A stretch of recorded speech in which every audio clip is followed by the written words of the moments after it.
Do you think, let's take two scenarios. So either the male or the female has a super high sex drive and they want to have sex all the time, but their partner doesn't.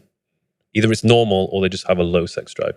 Do you think those couples are compatible, or do you think they're better off? Say, for example, someone with a super high sex drive, they should be with somebody else who has a super high sex drive and they can just go off and have sex all day, every day. Yeah, I think I'll give you an alternative scenario. If it's the dude who has a super high sex drive and his female partner doesn't have a super high sex drive, I would probably think that she doesn't actually love him or respect him that much. Mm-hmm.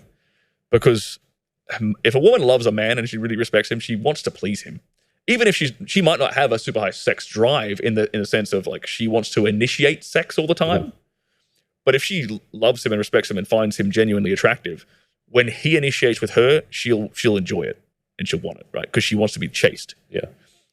Now the other way around of like the girl having a super high sex drive and the guy not having a super high sex drive, this is typically a couple of different things. Either he could be very bored of her. Mm-hmm. This is entirely possible. He could actually just be bored of her, or he could be like his health could be completely out of whack. So his T levels of trash, right? His sex drive's completely gone. He sleeps off. Everything's off, and that's leading to him having a low sex drive, right? I would say, and this might sound a bit odd, but in the circumstance where he is extremely, let's say he hasn't got a high sex drive with her in particular because he's bored, I actually think that him stepping out and having a bit of strange on the side, like having a friends with benefits on the side, or a side chick, can actually help to spice that up again. It works. It works, right? Even just going to a strip club and just getting rubbed on by a bunch of different chicks, that dude will probably come back home to his main girl, and all of a sudden he's raring to go again. Mm-hmm. Just because he's got that little bit of novelty in his system. If it's a purely monogamous relationship, it does not surprise me at all that dudes end up like less horny, less aroused by their partner, because guys just need variety. It's like in our blood. It's in the DNA. We need to spread the seed. Yeah. So I think the more women understand that, mm-hmm. the more harmony there can be between the sexes, because men and women don't have sex for the same reasons. We don't cheat for the same reasons. We don't love the same way. So, women have this kind of paranoia about, like, especially if they really love a man, about like being replaced. Yeah. And being embarrassed. That's a big one. They don't want to be embarrassed. That's a big thing by like their man like stepping out and being with another woman. If you can alleviate that aspect of it, then she can start to come to terms with it and accept that it's okay. He's coming back. He's always going to come back to me. And okay, he wraps up. He doesn't bring any STDs home. Like my health is safe as well. Okay, cool. Like, and personally, I think that get her involved. Like have way more fun if like she finds girls for him, or she joins in with these other girls. Like, why would she have she has a choice, right? She can sit there and be jealous and be paranoid and stuff, or she can like be there and know that her and her mate, like him and her, are going home together, and that side chick is staying there or whatever, right?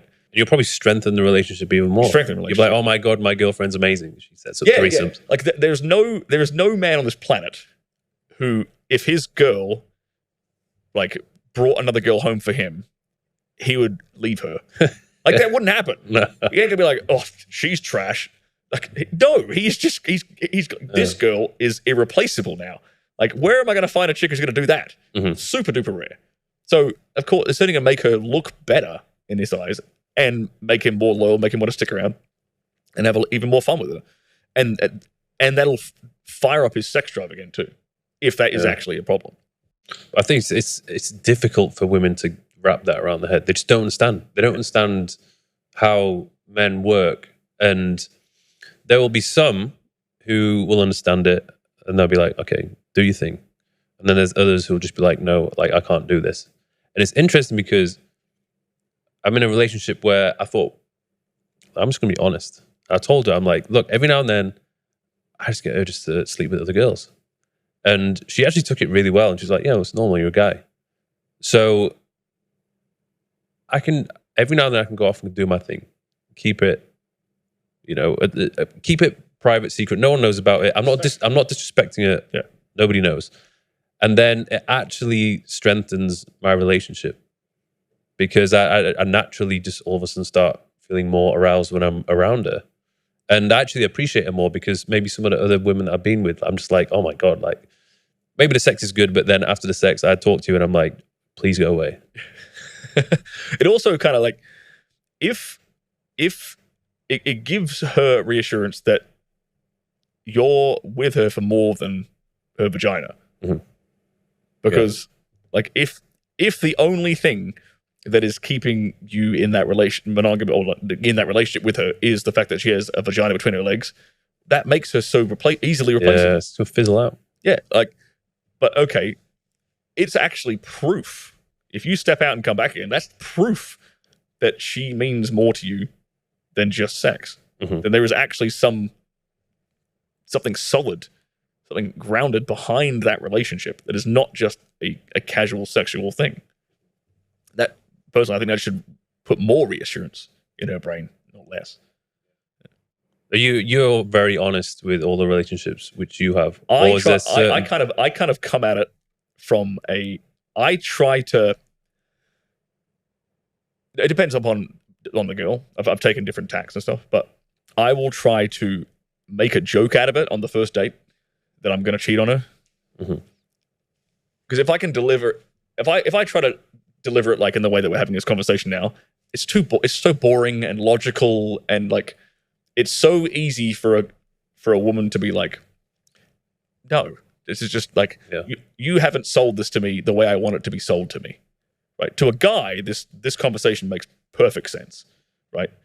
But to a girl, she wants to feel like some degree of emotion around this idea. So there's actually a couple different ways I'll typically do this. One, I'll make a joke on like the first date or whatever that I'm going to cheat on her ass, and I won't let down on that, and I'll like no, I'm serious. Like, and she's cracking up laughing, and I'll just keep saying it. But so okay, we've established this idea that I am going to cheat on you, and you're still sitting here enjoying a drink with me. You haven't left. So that kind of mean, in my mind, that tells me something. Right? It tells me you're not super, super pissed off about that idea. You're at least curious enough in me and where this can go to at least potentially explore that idea. Okay, great, cool. The second thing I would like to do is eroticize that idea in the bedroom by maybe through dirty talk as an example, kind of putting this idea in her head during sex that, okay, you're going to have to watch me with another girl at some point. Like I'm going to tie you up and put you in the corner and make you watch me with another girl. Like, and I'll try to eroticize this fantasy in her head. So now and sometimes she just will reject that idea, and that's fine. Cool. That's not going to mesh. Ain't going to happen. But sometimes she'll actually get off on that idea. It's like, okay, well, going back to what we talked about before, I've now just opened up another kind of sphere of sexuality for her where she can explore and play around in her own head. Mm-hmm. Where she can now think about, if she can eroticize the idea of me being with another woman, maybe she might masturbate to it when I'm not in the room or something, right? Okay, well, now I've taken this thing which it was previously like a source of pain, like cheating, right? And I've turned it into a source of pleasure. Mm. So in my eyes, I've just done a fantastic thing for her. So now she can enjoy this thing. I can actually be myself. I can be really who I am, a man, like unapologetically. And she gets to enjoy that as well. And it's just a massive win-win. Mm-hmm. Yeah.